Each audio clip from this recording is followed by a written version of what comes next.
The medicine of the arena, when gladiator blood was a doctor's prescription. Rome, 100 AD. The Colosseum holds 50,000 people. A gladiator has just fallen. The crowd roars. And then something happens that no modern person would expect. People rush from the stands, not to celebrate, not to riot, but to collect.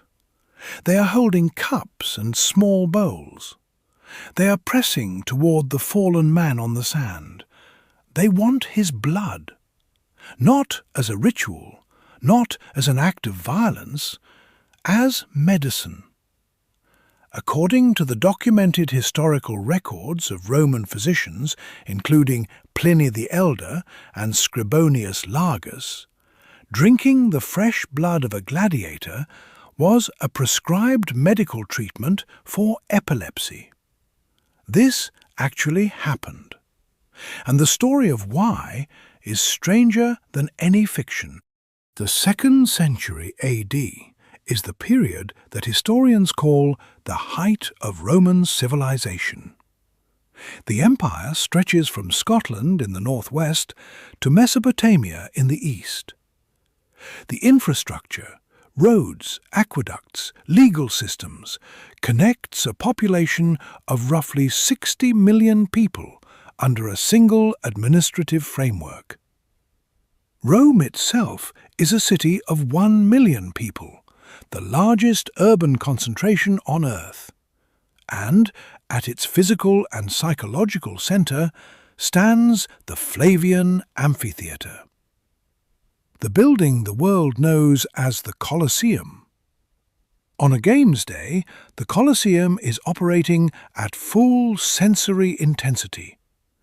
The smell of the sand, which was specifically coloured and managed to absorb blood and maintain traction, mixed with the smell of 50,000 human bodies and the animal quarters beneath the arena floor. The sound is a constant living wall of noise, crowd reaction moving in waves as fortune shifts in the fights below.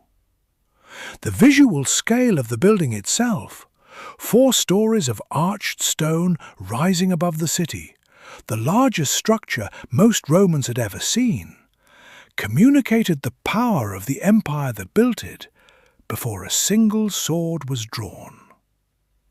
The gladiators who fought in this space occupied a paradoxical position in Roman society. They were, in most cases, slaves, prisoners of war, or condemned criminals. People at the absolute bottom of the Roman social hierarchy. And yet, they were also celebrities. Their images appeared on pottery and lamps. Children played with gladiator toys. Their names were scratched admiringly on walls across the city. They were simultaneously the most despised and the most admired people in Rome, and according to the documented medical literature of the period, they were also, in death, the most medicinally valuable. The condition that Roman physicians called morbus comitialis, the assembly disease, so named because its occurrence was considered such a bad omen that any public assembly where it appeared would be immediately dissolved, is what modern medicine calls epilepsy, a neurological condition characterized by recurring seizures, episodes of uncontrolled electrical activity in the brain that produce convulsions, loss of consciousness, and temporary loss of bodily control. In the Roman world, as in most of the ancient world, epilepsy was not understood as a neurological event. It was understood as a supernatural one. The sudden, dramatic, unpredictable nature of seizures, the way they struck without warning, produced behaviour that looked nothing like normal human movement, and then passed as if they had never happened.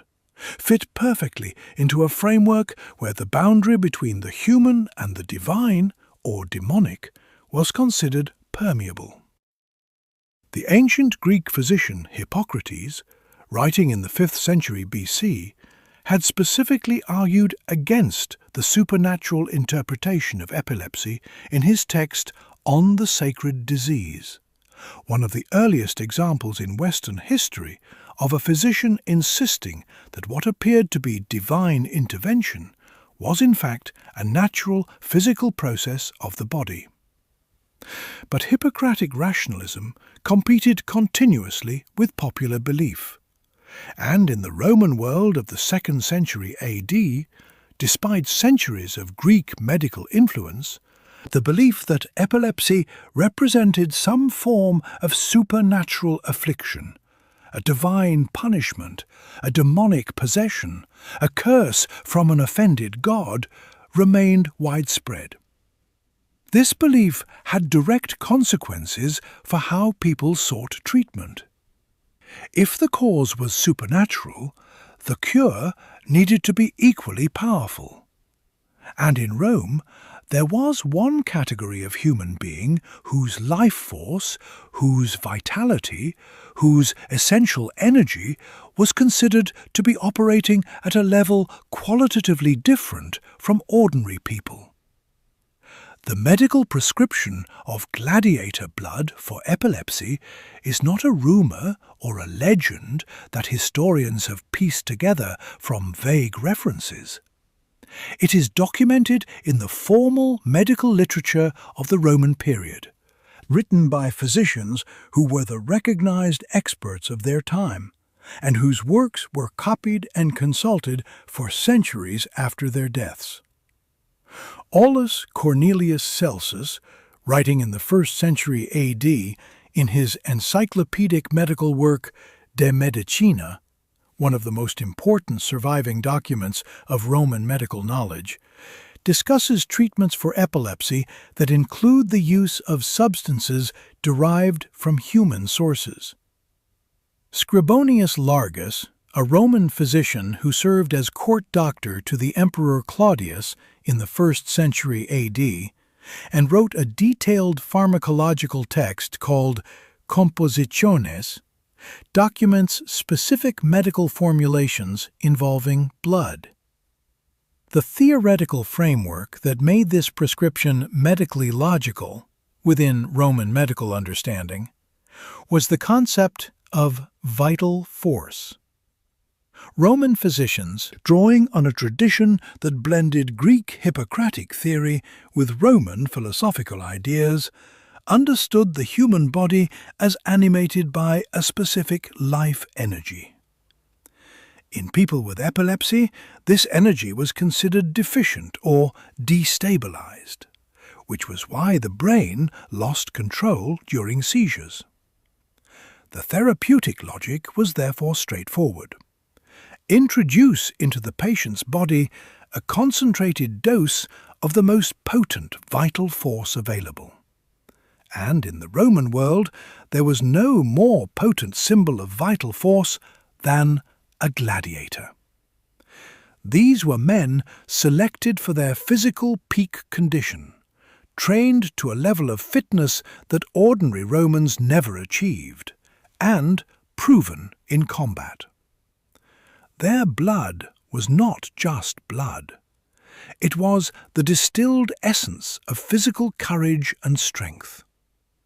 According to the medical logic documented in Roman sources, drinking that blood, particularly while it was still warm, immediately after death, was introducing the gladiator's life force directly into the failing system of the epileptic patient.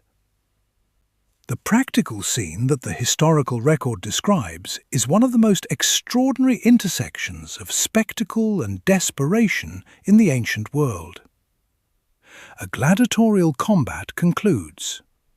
One man lies on the sand of the arena, mortally wounded or dead. The crowd's attention shifts to whatever is coming next in the day's program. And in the movement of people and the management of the arena floor, something else is happening simultaneously. According to accounts preserved in Roman historical and medical sources, including the descriptions of Pliny the Elder in his Naturalis Historia, the most comprehensive surviving encyclopedia of Roman natural knowledge, people suffering from epilepsy, or their family members acting on their behalf, would position themselves to access the arena immediately after a gladiator's death. They carried vessels, cups, small bowls, whatever container could hold a meaningful quantity of liquid, and they moved toward the fallen man to collect his blood while it was still flowing. The urgency was medically motivated. Roman medical theory held that the vital force in blood diminished rapidly after death. The warmth of fresh blood was considered essential to its therapeutic potency. Cold blood, old blood, blood that had been stored, these were considered significantly less effective than blood consumed immediately at body temperature. The window of maximum medicinal value was measured in minutes, not hours. This created a genuine commercial ecosystem around the practice. The lanistae, the managers and trainers who operated gladiatorial schools and supplied fighters to arena organizers, understood that a dead gladiator had value beyond his entertainment function. According to historical analysis of Roman commercial practices around the games, blood and certain organs from arena deaths were available for purchase, with prices that reflected the perceived status and fighting record of the fallen gladiator. A champion's blood commanded a premium over that of an unknown fighter. The blood was not the only medically valued substance that Roman practice associated with gladiator bodies. According to the historical record, including references in multiple Roman medical and natural history texts, the liver held a special position in the medical thinking of the period that made it a specific target for therapeutic use. Roman medical theory, inherited and adapted from Greek sources, held that the liver was the central organ of the body, the seat of the blood's production, and, in some theoretical frameworks, the organ most directly connected to what we might translate as the soul or the vital principle. The heart was important, but the liver was considered primary. This belief was not merely medical, it was embedded in Roman religious practice. The examination of animal livers was a standard method of divination in Roman religion. Haruspices, the ritual specialists who examined the livers of sacrificed animals to read divine omens, were a recognized and officially sanctioned religious profession in Rome. The medical application of this belief to gladiator bodies was direct. If the liver was the seat of the vital force, then the liver of a supremely vital person, a trained fighter at the peak of physical condition, would contain the most concentrated version of whatever therapeutic quality was being sought.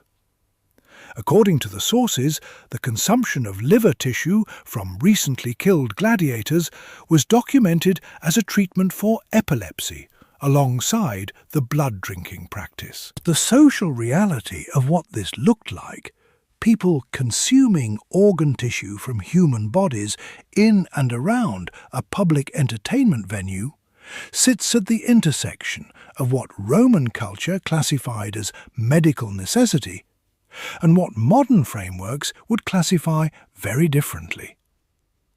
Within Roman ethical and medical thinking, there was no category of desecration of a human body that applied to this practice. The gladiator's body, like the gladiator himself, was at the disposal of the systems that owned and managed him. A question that the historical record raises but cannot fully answer is what the experience was actually like for the people who participated in this practice. The patients themselves, people suffering from epilepsy in an era before anticonvulsant medication, before any effective neurological treatment of any kind, were acting from a position of genuine desperation. Epilepsy in the ancient world was socially devastating in ways that went beyond the physical danger of the seizures themselves. The association with divine punishment or demonic possession meant that epileptic patients faced social stigma and exclusion in addition to their medical symptoms. A person who collapsed in a public space and had a seizure was, in the Roman framework, displaying evidence of supernatural affliction. The social consequences for themselves and their families could be severe. Against this background, the willingness to drink the blood of a recently killed gladiator was not a casual or thoughtless act. It was an act of profound desperation mixed with genuine hope. Hope that the medical authorities who prescribed this treatment were correct, that the vital force of the gladiator would enter their body and stabilize the failing energy that caused their seizures. Modern medical science has a framework for understanding part of what may have happened next. The placebo effect, the genuine, measurable physiological improvement that occurs when a patient believes they are receiving effective treatment, is one of the most well-documented phenomena in clinical medicine.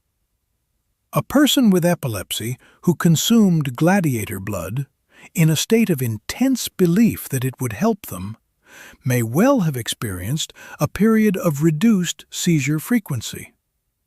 The emotional intensity of the experience, the fear, the hope, the physical act of consumption, would have produced significant neurological and hormonal responses. Whether those responses had any lasting effect on seizure activity is impossible to say. But the improvement, if it occurred, would have confirmed the medical logic for everyone involved. The historical evidence for gladiator blood consumption as medical practice rests on a foundation that modern historians have examined carefully, distinguishing between what the primary sources actually say and what later embellishment may have added. Pliny the Elder, who died in 79 AD during the eruption of Vesuvius, a death that itself demonstrates his commitment to direct observation, as he died approaching the eruption to study it, is the single most important source. His Naturalis Historia, written in the 70s AD during the reign of Vespasian, explicitly describes epileptic patients drinking the blood of gladiators in the arena. Pliny's work is an encyclopedia of Roman natural knowledge, and while it contains material that later science has found inaccurate, it is recognized by historians as a genuine record of what educated Romans of the first century believed and practiced. He was not writing fiction, he was documenting his world. The archaeological dimension has been significantly enriched by the excavation of gladiatorial remains at Ephesus in modern Turkey, conducted by researchers from the Medical University of Vienna. The skeletal remains of approximately 68 gladiators, identified through isotopic analysis and the distinctive trauma patterns of arena fighting, were excavated and analyzed in detail. Published findings documented specific patterns of post-mortem bone modification that the researchers interpreted as evidence of practices occurring after death, modifications inconsistent with burial preparation or medical treatment of wounds, and consistent with the extraction of tissue. The gladiator cemetery findings, combined with the literary evidence from Pliny and the medical documentation from Scribonius Largus and Celsus, create a convergent body of evidence that historians treat as establishing the practice as historical fact rather than legend. The gladiatorial games did not end suddenly. They declined gradually across several centuries under the combined pressure of changing imperial policy, the spread of Christianity with its different ethical framework regarding public violence, and the economic costs of maintaining the gladiatorial system. The Emperor Constantine issued restrictions on gladiatorial games in 325 AD. The last well-documented gladiatorial games in Rome occurred in 404 AD, following an incident in which a Christian monk named Telemachus entered the arena to protest the fighting and was killed by the crowd, an event that, according to the historian Theodoret, prompted the Emperor Honorius to ban the games entirely. But the medical belief that had generated the demand for gladiator blood did not disappear when the gladiators did.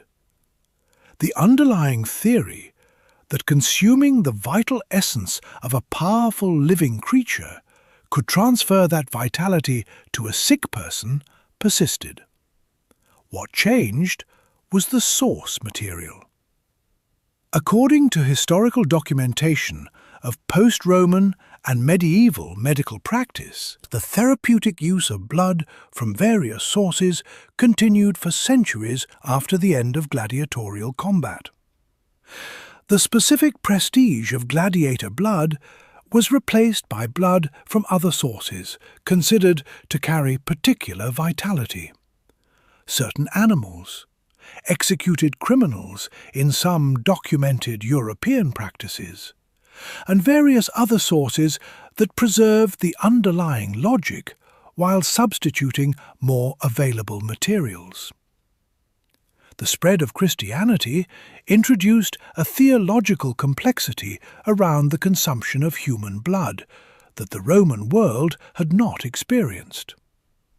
Christian theology assigned specific significance to blood, including the symbolic consumption of blood in the Eucharist that made the medical drinking of literal human blood increasingly difficult to accommodate within the official framework of Christian ethics. Church authorities periodically condemned the practice.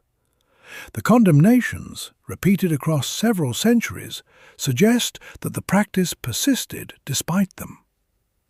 The modern instinct is to classify the Roman practice of drinking gladiator blood within the cultural category of vampirism, alongside the Eastern European folklore of blood-drinking undead that eventually produced the literary vampire tradition of the 19th century and the enormous popular culture of blood-related horror that followed. This classification is understandable, but historically misleading. The Roman patients who drank gladiator blood were not operating within a mythology of supernatural predation.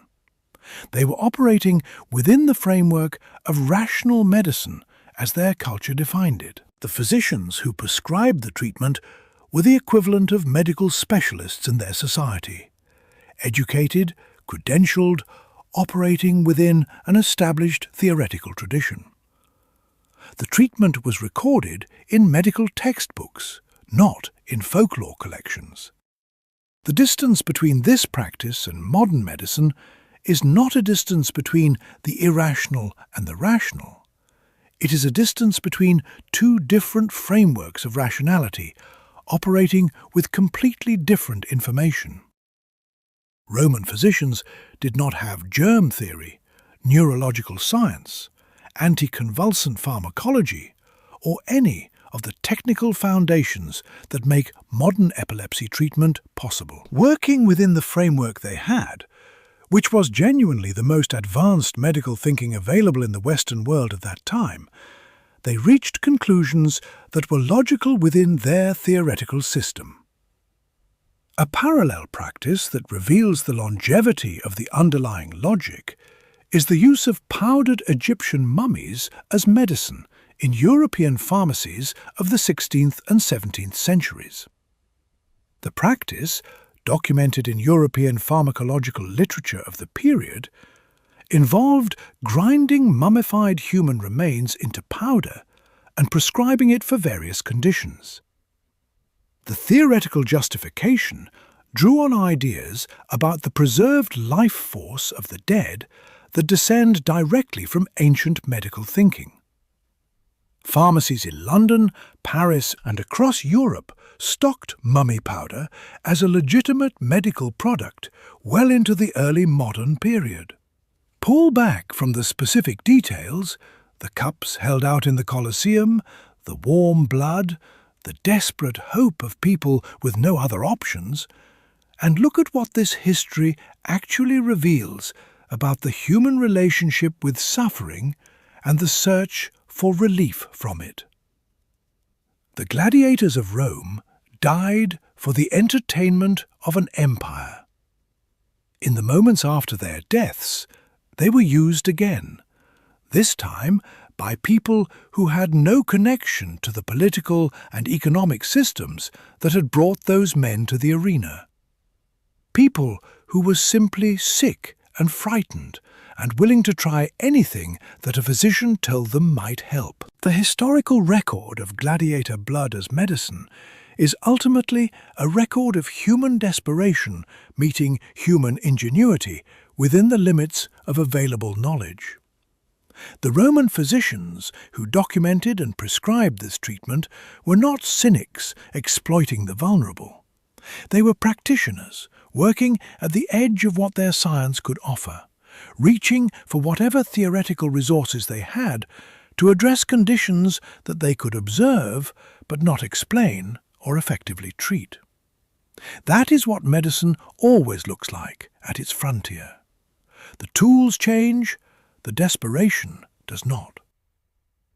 The life of a gladiator in the Roman world was a series of uses. Trained to fight, used to entertain, used again, in death, to provide what the living needed. There was no point in the gladiator's existence where Roman society extended to him the consideration that his position as a human being might have warranted.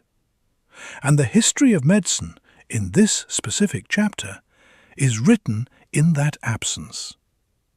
According to the historical record, Pliny the Elder watched people drink blood in the Colosseum and wrote it down.